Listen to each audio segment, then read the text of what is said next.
Howdy, gang, and welcome once again to the Duct Tape Studios.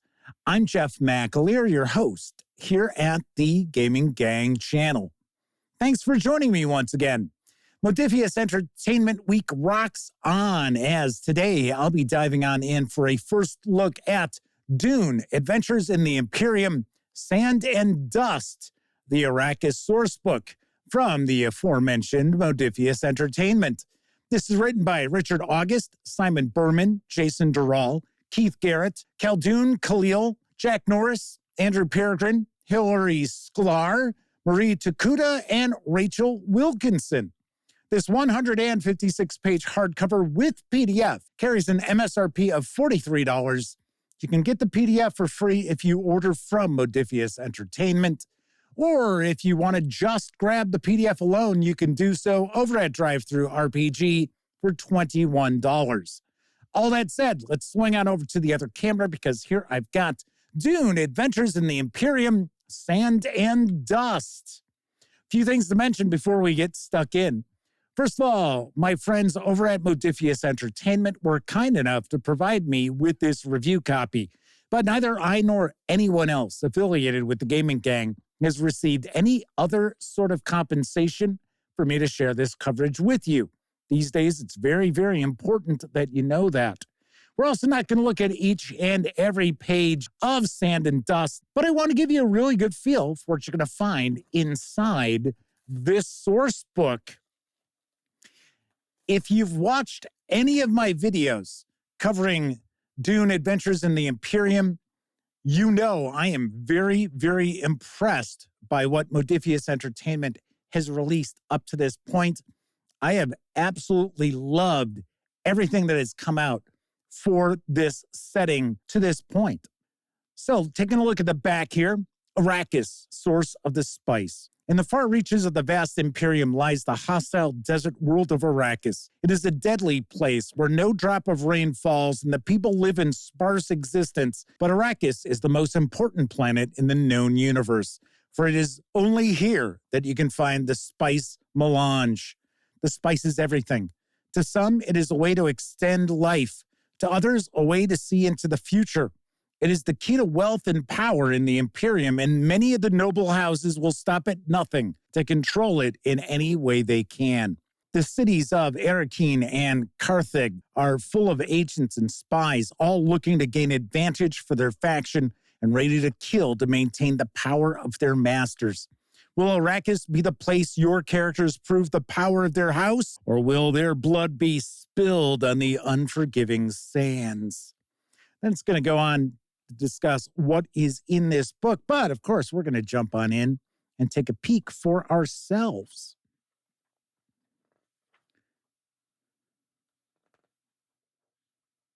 So here we've got our credits, and there are loads of them all throughout here. Then we've got our contents. So we are going to get into Arrakis, Dune, Desert Planet, the Fremen, the politics of spice, walk without rhythm, and the water must flow. So we do have the various different chapters here. One thing that I will mention as far as Dune Adventures in the Imperium is that there is a fantastic starter set. It is not actually branded as a starter set. It is Agents of Dune. But if you want to dip your toes into this setting, it is excellent. It is really, really well done.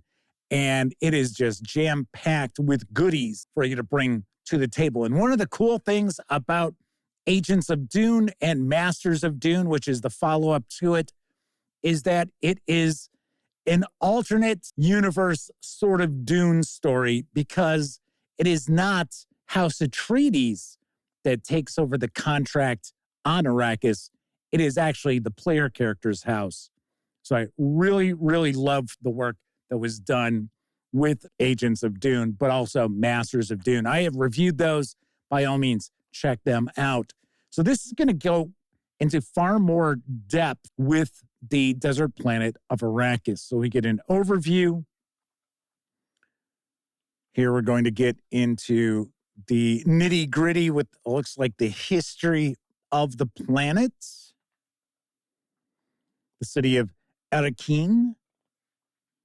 And it appears that we've got some important locales. And then we have Carthage and some of the important locations in that city. And then we get into the desert. So climate and weather. I will say the artwork throughout this setting from the releases I have seen to this point is really, really well done. As far as the production quality, you can tell is very, very nice. And the paper stock is very nice quality as well. So that's something important. So here we've got Beyond Moadib. Arrakis is forever etched in the imagination as the desert planet. But Dune is not a static place, and its history has not been fixed. Just as it shapes its inhabitants, it is also shaped by them. For millennia, only the gargantuan sandworms of Arrakis had the power to control the face and character of Arrakis. It was the life cycle of the divine Shai-Hulud that made Dune a desert place, and through them, the spice permeated the planet. And it was a mortal avatar of Shai-Hulud who would change it the most. So some discussion of Green Arrakis. So Arrakis before it becomes a desert planet. And gotta say, if you are overly familiar with the Dune series of books, and hopefully this is not a spoiler, Arrakis becomes a green planet once again.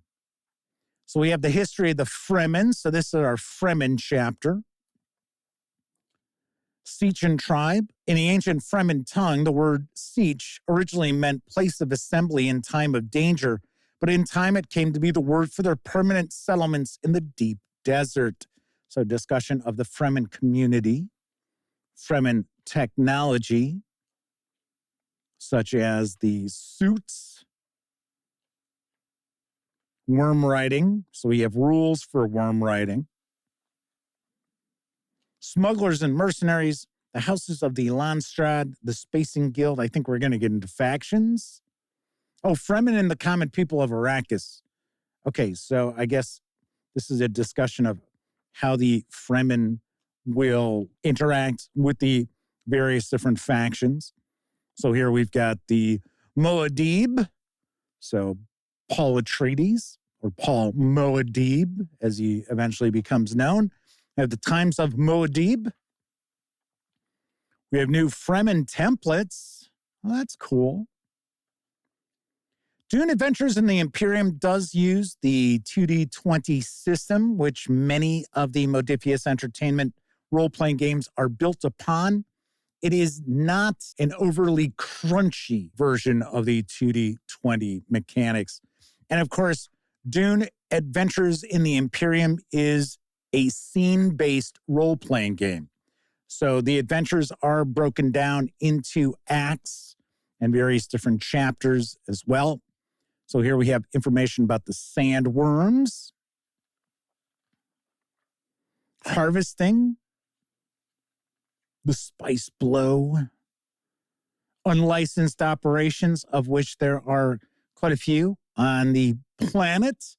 And we have Fremen harvesting too.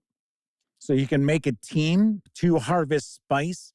Now, in Agents of Dune, there is kind of a mini game almost as far as the spice production and the spice harvesting, which is pretty interesting because, of course, that is the major reason why the player character's house, or historically House Atreides, is on Arrakis, is to oversee the spice production. So here we have Walk Without Rhythm. I wonder if this is going to be living in the desert. What's special about Arrakis? A brutal, beautiful landscape. On Arrakis, the sun beats down with an oppressive heat during the day. The burning sands release melange into the air, tinging everything on the planet with a cinnamon-like aroma and taste. Throughout much of the world, creosote bushes and other small hardy shrubs are all that grows, mostly finding purchase on rocky outcroppings and occasionally in the undulating expanses of sand. Poverty and sword grasses planted by Fremen cover specific patches of desert, creating immovable dunes. At high altitudes, some tubers native to Arrakis and holding up to half a liter of water thrive. Influence of the great houses, the emperor's whim, the judge of the change, the governing house. At any time, only one house is entrusted with the governorship of the fiefdom of Arrakis. It falls to this house to extract every possible milligram of the most valuable commodity in the universe at any cost, required to maintain and preferably exceed the spice quotas that keep the guild's navigators functioning and countless billions of Imperial citizens from grisly addiction withdrawals. The pressures under which the ruling house of Arrakis operates are crushing. Nice. Oh, looks like we have some new archetypes. So we've got the artist, the bounty hunter, the craftsperson, Fremen ecologist, Fremen infiltrator, the informant. So as you can see, we'll get our stat block, and then we'll get some examples and scenario hooks too. Ornithopter pilot, spice operator, spice worker. Oh, there's actually quite a lot of archetypes here. Very nice. We're going to get into some gear. Oh no, we're going to get into factions of Dune. Bankers, courtesans, criminals, importers, manufacturers, water merchants, of course. Fremen, Bene Gesserit, guerrillas and revolutionaries. We're getting in different houses here, maybe. Some minor houses. And chapter 5, the water must flow. Oh, it's an adventure. Okay. So we do get an adventure here. I will skip through quite a bit of this, but as you can see, we have the various different acts. So here's Act 2, Act 3. And as an example here, we have a hideout zone map. So a lot of the maps that you'll find in Dune Adventures in the Imperium aren't like your traditional game maps.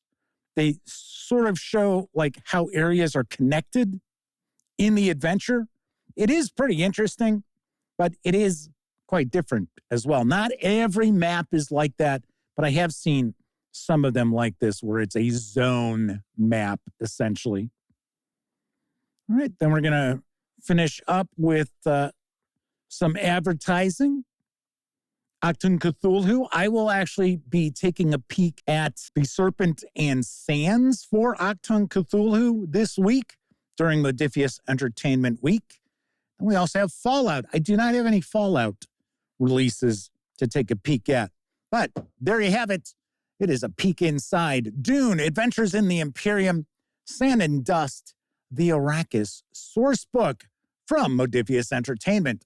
Of course, I will have a review of Sand and Dust in the not-too-distant future. Right, that is it for this time out. Be sure to join me tomorrow as Modiphius Entertainment Week will continue as I'll take a look at the Fragged Empire 2nd Edition setting guide, which is from Design Ministries and Modiphius Entertainment. Alrighty, so if you like this video, by all means, please give it a quick thumbs up. Subscribe to the Gaming Gang channel if you haven't already, and if you do subscribe, don't forget, ring that bell. It will not only let you know when I share videos such as this first look, it'll also inform you when my live stream, the Gaming Gang Dispatch, airs Tuesday, Wednesday, and Thursday evenings at 7 p.m. Central, right here on YouTube. And of course, when you're not watching videos on the Gaming Gang channel, be sure to visit thegaminggang.com for all latest in tabletop gaming news, reviews, and a whole lot more you will not find here on the YouTube channel. You know the drill. Get your geek on at thegaminggang.com. Thank you very much for watching. Once again, I'm Jeff McAleer, And until I see you next time, I certainly hope all of you get to enjoy plenty of great gaming with your gang.